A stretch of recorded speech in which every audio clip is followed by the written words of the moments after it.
I've been working on a module the past couple of weeks, and here's the story.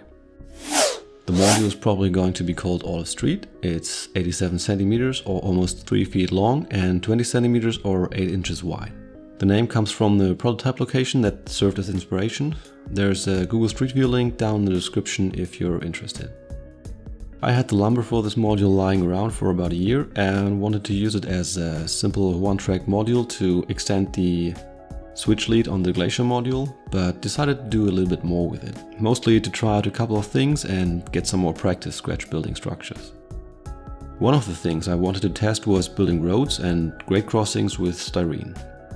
I also wanted to have a structure that is a little bit more colorful than the typical gray box. I've seen this green walls with gray-red roof combination a couple of times, so I decided to give it a try. Another thing I wanted to gain some experience with is this edged metal mesh fence. I've already started with the road and grade crossing. The road is about 40 scale feet wide with a 6 scale feet wide sidewalk. The base layer is a sheet of 1 mm or 40 thousandths of an inch thick styrene. At the grade crossing I glued a 0.5 mm or 20 thousandths of an inch thick styrene on top of it. Then I sanded the top sheet to form an incline towards the rail and used plastic putty to smooth out the edge. I noticed later that the paint scratches easily when cleaning the rails, so I'll probably use black styrene for the top sheet in the future.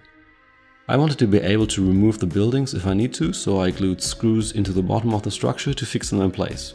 I also noted the color mix I used for future reference. I painted the concrete slab with Vallejo cement color. I didn't quite like it. It seemed too dark and not gray enough. So I continued with spray painting the track in Tamiya XF63 German Grey for the main track and XF68 NATO Brown for the siding. The concrete slab caught a bit of overspray from the NATO Brown, which I happen to like. I then misted on some Tamiya XF19 Sky Grey to give the concrete slab more of a grey color, and then misted on a bit of Tamiya XF57 Buff to give it a slightly warmer hue. The sidewalk received a coat of XF78 Wooden Deck 10. It seems a little bit too clean, but good enough for now. Before painting the road, I masked off the sidewalk and then gave the road and the asphalt lot a base coat of Tamiya XF24 Dark Grey. Then I misted on a little bit of XF53 Neutral Grey to give the surface a bit of structure. Then I carefully misted on XF1 Flat Black to darken the center of the road, and then XF19 Sky Grey to make the side of the road and the edge of the asphalt lot look a bit brighter. The last step was a very carefully applied haze of XF78 Wooden Deck 10 around the edges of the asphalt areas to simulate accumulated dirt there. Unfortunately, I ended up with some splotches of the grey color on the road. I painted them over with XF1 Flat Black to disguise them as repair work. After all this, I started building the second structure for the module. I will keep the foundation and the main building separate pieces so I can adjust them to sit properly on top of each other. The foundation is made of 9 mm birch plywood with 1 mm or 40 thousandths of an inch styrene strips glued to the edges. I also drilled the holes for the telephone and power poles, so I still know where they're supposed to go after painting the base color for the scenery.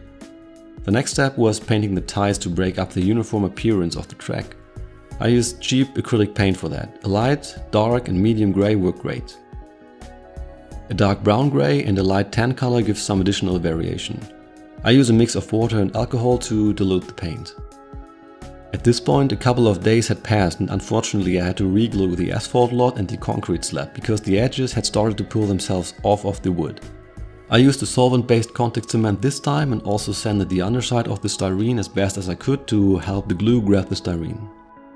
The road also showed some signs of the glue not quite holding, but for now it seems to not be a big issue.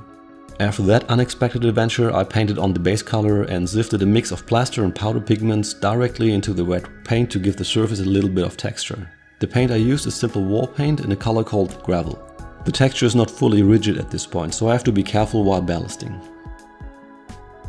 I used N-scale dia-based ballast for the main track and a mix of dia-based ballast and fine HO basalt sand for the siding. Unfortunately, the basalt sand shifted the color of the ties more to a brown color. While gluing the ballast, I also flooded the scenery base coat with the same mix of white glue, water and alcohol to fix it in place at the same time. Now I'm waiting for more styrene sheets to arrive so I can continue work on the structure at the siding. I've experimented with soldering 0.6mm steel wire to the edged metal fence in order to give it more rigidity. But I'm also waiting for more of the fence to arrive before I can continue to put it around the asphalt lot. All that is future talk, however. See you next time.